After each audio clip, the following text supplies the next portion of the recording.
Você conhece o Salmo 23, mas já se perguntou por que ele é um dos textos mais poderosos da Bíblia?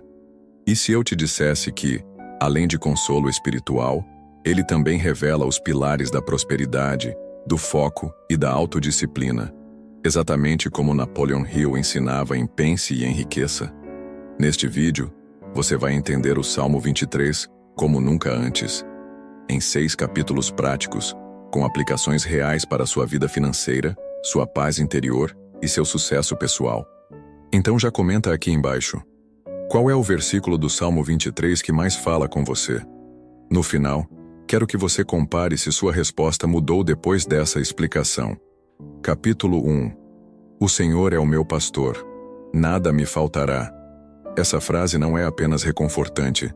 Ela é uma afirmação poderosa de mentalidade abundante. Quando Davi escreveu isso, ele não estava dizendo que a vida era fácil. Ele enfrentava batalhas, perseguições, traições. Mas ainda assim ele dizia com convicção: nada me faltará. Napoleon Hill ensina que o primeiro passo para a riqueza é a fé absoluta de que você terá o que precisa. A dúvida é o maior ladrão de sonhos. E aqui está o ponto. Davi não esperava ter tudo para depois crer. Ele cria primeiro. Isso é exatamente o que Hill chama de fé aplicada. Acreditar no invisível, no intangível e agir como se já fosse real. Quando você repete essa frase com convicção, está reprogramando a sua mente. É como se você estivesse dizendo: minha fonte não é o mercado, não é o emprego, não são as pessoas. Minha fonte é divina. E como essa fonte é ilimitada, eu também sou. Agora pare e pense. Quantas vezes hoje você disse: não tenho dinheiro, isso é caro, não vai dar? Essas frases são venenos mentais que bloqueiam sua abundância. Hill alertava que a linguagem molda a crença, e a crença molda os resultados. O nada me faltará é o antídoto. Mas atenção, isso não significa cruzar os braços. Dizer nada me faltará não é uma desculpa para ficar parado. É uma mentalidade de movimento. É agir como quem já venceu. Hill chamaria isso de autoimagem vencedora. Você se enxerga próspero, mesmo que o bolso ainda não reflita isso. É aqui que entra a fé prática. Você começa a investir em si mesmo, a estudar, a correr riscos inteligentes, porque sabe que a escassez é temporária e a abundância é seu destino. Não porque você merece mais do que os outros, mas porque você se conectou com a fonte certa. Reflita agora. Se você acreditasse com 100% de certeza que nada te faltaria, o que você faria ainda hoje? Qual decisão você tomaria? Quem você deixaria de agradar? Qual medo você deixaria de alimentar? Você só vai encontrar respostas verdadeiras quando agir como quem já confia. Esse é o primeiro pilar da prosperidade com propósito. Capítulo 2. Deitar-me faz em verdes pastos, guia-me mansamente a águas tranquilas. Essa parte do Salmo 23 tem uma beleza poética que, muitas vezes, é subestimada. Verdes pastos e águas tranquilas não representam apenas conforto ou descanso. Eles simbolizam ambientes de nutrição, clareza e equilíbrio mental. E isso é essencial para quem busca crescimento pessoal e financeiro. Napoleon Hill diria que um dos maiores obstáculos ao sucesso é o excesso de agitação mental. Quando a mente está confusa, acelerada, reativa, ela se torna incapaz de tomar boas decisões. A pessoa vive reagindo aos problemas e não criando soluções. Viver em estado de alerta constante é como tentar plantar sementes em solo rochoso. Nada floresce. O deitar-se em verdes pastos é uma metáfora para confiar no processo, aceitar pausas estratégicas e saber a hora de descansar para crescer. A produtividade verdadeira não vem do cansaço extremo, mas da mente que está bem nutrida, com foco e direção. A guia mansamente a águas tranquilas nos fala sobre liderança divina e interior. Veja, não é um empurrão, é um guiar suave. É como se o salmista dissesse: quando eu confio, a direção certa aparece sem caos.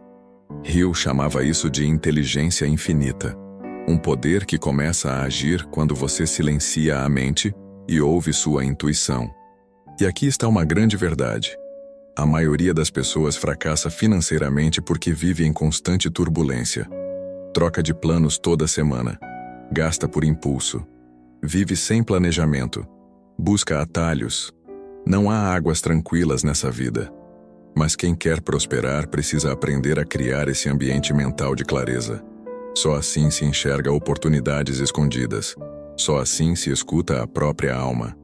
Como aplicar isso na prática? Crie rituais de clareza. Pode ser uma caminhada em silêncio, 5 minutos de oração antes de abrir o celular, ou escrever no papel 3 prioridades para o dia. Parece simples? É aí que está o segredo. A disciplina de buscar águas tranquilas todos os dias constrói o discernimento que diferencia um investidor de um apostador, um líder de um seguidor. E mais, quando você cria esse espaço interior de paz, você não se torna refém do caos externo. O mundo pode estar em crise, o mercado pode oscilar, as pessoas podem te abandonar. Mas dentro de você há um lugar de estabilidade. E é ali que nasce a verdadeira riqueza. Pergunta para reflexão: quantas decisões ruins você tomou nos últimos meses por falta de paz? E se você tivesse parado por apenas 5 minutos para buscar essa direção interior? No mundo de hoje, descansar virou luxo. Mas, na verdade, é necessidade. Porque quem não aprende a se deitar em verdes pastos, acaba colhendo tempestades. Capítulo 3. Refrigera a minha alma. Guia-me pelas veredas da justiça por amor do seu nome. Essa frase pode parecer apenas espiritual, mas ela carrega uma força prática gigantesca. Quando Davi diz, refrigera a minha alma, ele está falando de renovação interior. Um alívio que vai além do físico. É emocional, é mental, é espiritual. E Napoleon Hill ensinava, ninguém alcança grandes resultados com a alma cansada. Você pode até ter talento, conhecimento, contatos. Mas se sua alma estiver desgastada, cheia de mágoas, dúvidas, medos, nada flui. É como tentar remar com o barco furado. E aqui está o ponto central. Você não se renova apenas com férias, dinheiro ou elogios. A verdadeira renovação vem de dentro. Hill chamava isso de autoaperfeiçoamento contínuo. Ele dizia que o sucesso externo sempre será limitado pelo crescimento interno. Então, se sua alma não estiver sendo refrigerada, você viverá correndo atrás do vento, buscando resultados que nunca chegam ou que não sustentam. Agora repare, o versículo continua com: guia-me pelas veredas da justiça, por amor do seu nome. Isso aqui é sobre direção com integridade. As veredas da justiça são os caminhos corretos. Não os mais fáceis, não os mais rápidos, mas os mais alinhados com quem você é. Napoleon Hill deixou claro que o sucesso obtido por atalhos, mentiras, manipulação ou desonestidade sempre cobra um preço. Pode parecer que está funcionando no curto prazo, mas o desgaste emocional será alto. A culpa e a ansiedade vão corroer a alma. Por isso, o verdadeiro milionário, o de espírito e não só de bolso, caminha com valores firmes. Ele entende que há um nome maior por trás de sua jornada. Um propósito, uma missão, um legado. A frase por amor do seu nome mostra que Davi não queria apenas benefícios pessoais. Ele queria honrar algo maior. E Hill dizia, o sucesso verdadeiro é sempre maior do que o próprio ego. Quando você entende que está construindo algo que impacta outras vidas, que honra sua origem, seus valores, sua fé, então sua energia se multiplica. A alma refrigerada é a alma que sabe que está no caminho certo, mesmo que ainda não tenha chegado ao destino. E como você pode aplicar isso hoje? Faça uma pausa para refletir. O que tem esgotado sua alma? Revise seus caminhos. Você tem feito escolhas alinhadas com seus princípios ou apenas com seus medos? Lembre-se, o cansaço da alma não se resolve com distração. Se resolve com reconexão. Reflita com sinceridade. Você está apenas tentando vencer? Ou está caminhando pelas veredas da justiça?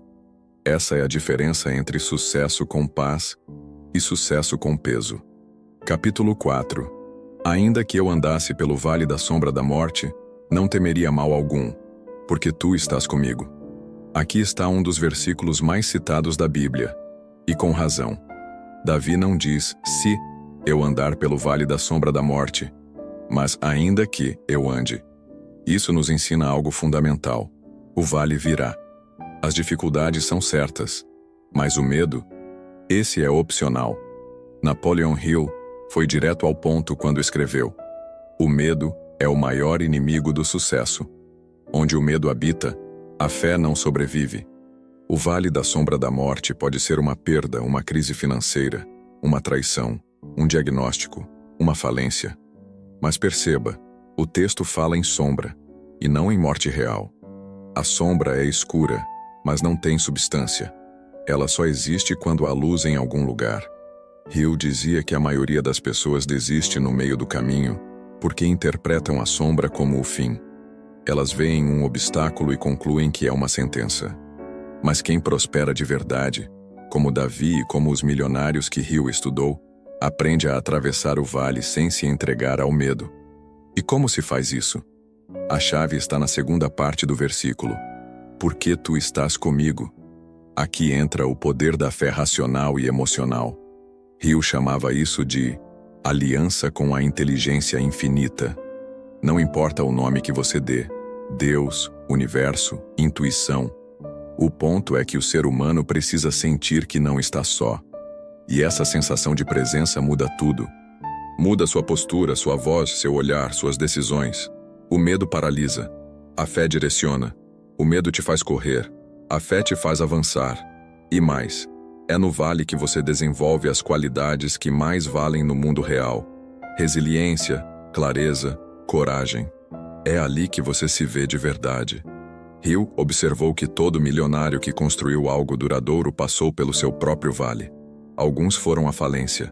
Outros enfrentaram doenças, rejeições, guerras. Mas todos mantiveram a convicção de que estavam sendo guiados por algo maior. Esse versículo não é sobre evitar o vale. É sobre atravessar com dignidade, consciência e foco. É quando você olha para a crise e diz: eu vejo a sombra, mas eu também vejo a mão que me guia. Aplicação prática. Qual é o vale que você está atravessando hoje? Você tem alimentado o medo ou a confiança? Com quem você tem caminhado? Amigos que te paralisam ou pessoas que te fortalecem? A sombra nunca é mais forte do que a luz que te acompanha. Capítulo 5. A tua vara e o teu cajado me consolam. Essa parte do Salmo 23 pode parecer estranha à primeira vista. Vara? Cajado? Consolam? Mas se mergulharmos no contexto e no simbolismo, percebemos. Esse versículo fala sobre algo que poucos querem ouvir, mas que todos precisam para prosperar: disciplina e direção. Vamos entender. O pastor, no mundo antigo, carregava 2 instrumentos. A vara servia para corrigir, proteger, espantar predadores. O cajado, com sua ponta curva, era usado para guiar, puxar de volta, redirecionar ovelhas que se afastavam. Ou seja, um representava limite e defesa, o outro, orientação e cuidado. Napoleon Hill chamaria isso de autodomínio e propósito definido. Sem disciplina, a vara, você se perde nos próprios impulsos. Sem direção, o cajado, você se movimenta, mas sem propósito. Hill dizia que a maioria das pessoas fracassa porque não aceita ser corrigida. Nem por Deus, nem pela vida, nem por conselheiros. Elas rejeitam críticas, odeiam limites, querem liberdade sem responsabilidade. E o resultado? Vidas desorganizadas, finanças instáveis, decisões baseadas em emoção. Mas veja o detalhe do Salmo. Davi não diz temi a vara ou fugi do cajado. Ele diz, eles me consolam, ou seja, ele entendeu que disciplina e orientação não são punições, são provas de cuidado. A alma imatura reclama da correção. A alma sábia a recebe com gratidão. Na prática, a vara de Deus pode se manifestar como uma decepção que te afasta de um caminho errado. Um fracasso que te ensina mais que uma vitória. Um não que te livra de um desastre. Já o cajado pode ser aquele mentor que te desafia, aquele livro que te desperta. Aquele momento de oração onde você sente que está voltando ao caminho. Hill afirmava: a adversidade carrega em si a semente de um benefício equivalente ou maior. Mas só colhe esse benefício quem entende que o desconforto pode ser pedagógico. Quem resiste à vara, repete o erro. Quem rejeita o cajado, se perde nos atalhos. Como aplicar isso? Reflita sobre os momentos em que a vida te puxou de volta. Você reconheceu a mão de Deus ali? Você aceita a correção? Ou sua vaidade bloqueia a evolução? Quais são hoje as vozes que funcionam como cajado para a sua vida? Você tem mentores? Tem direção? Mensagem final desse trecho. A disciplina não é um castigo. É um presente. A direção não é uma prisão. É proteção. Quem aprende a se consolar com a vara e o cajado, anda com firmeza onde outros tropeçam. Capítulo 6. Preparas uma mesa perante mim na presença dos meus inimigos. Unges a minha cabeça com óleo. O meu cálice transborda. Este é o clímax do Salmo 23. E também uma das cenas mais poderosas de toda a Bíblia. Imagine, você está cercado por adversários, obstáculos, inveja, injustiças. Mas no meio disso tudo, Deus não te esconde. Ele prepara uma mesa. É como se ele dissesse: não vou te tirar da batalha, vou te exaltar no meio dela. Napoleon Hill acreditava exatamente nisso. Ele escreveu que o sucesso verdadeiro não é uma fuga do conflito, mas a vitória diante dele.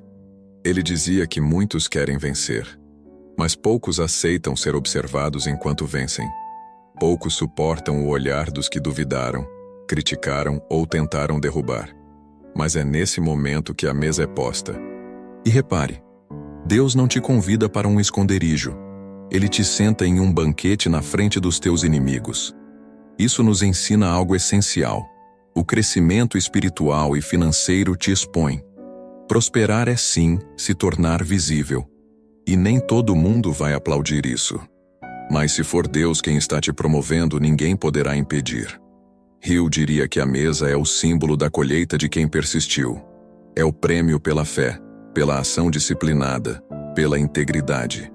Mas ele também alertava: o sucesso trará novos desafios, e por isso você precisa estar ungido. E é aqui que entra a próxima frase: unges a minha cabeça com óleo. Na tradição bíblica, a unção era feita sobre reis, sacerdotes, líderes. Era um ato de autoridade, capacitação e separação. Ou seja, quem Deus exalta, ele também capacita. Hill chamaria isso de habilidade invisível. Aquela confiança, clareza e presença que o líder transmite, mesmo sem falar. Isso vem da conexão com o propósito e da certeza de estar no caminho certo. A unção é aquilo que ninguém pode copiar. Não está na roupa, na voz, nem na conta bancária. Está no espírito. E o resultado disso tudo? O meu cálice transborda. Transbordar é mais do que ter o suficiente. É ter em abundância. É poder abençoar outros, inspirar, doar, multiplicar. Hill diria: a riqueza verdadeira é aquela que transborda da sua alma para o mundo. Se você chega nesse ponto é porque aprendeu a passar pelo vale, a aceitar a vara e o cajado, a caminhar com integridade. A mesa não é o início da jornada, é a consequência. Pergunta final para você: você está preparado para sentar à mesa? Ou ainda foge dos olhos dos inimigos e da unção que Deus quer derramar? Se você chegou até aqui, é porque algo dentro de você está despertando. Esse salmo é mais do que poesia. É um mapa de evolução. Cada verso nos ensinou que a verdadeira prosperidade começa na alma e se manifesta na vida. Agora eu quero saber de você. Qual desses capítulos mais tocou a sua realidade hoje? Em que parte da sua jornada você está? Pastos verdes, vale escuro, mesa diante dos inimigos? Comente abaixo. Sua resposta pode ajudar outras pessoas a se reconhecerem também. E se este vídeo te trouxe paz, clareza ou força, compartilhe com alguém que precisa ouvir isso hoje. Porque prosperidade que vem do alto sempre transborda.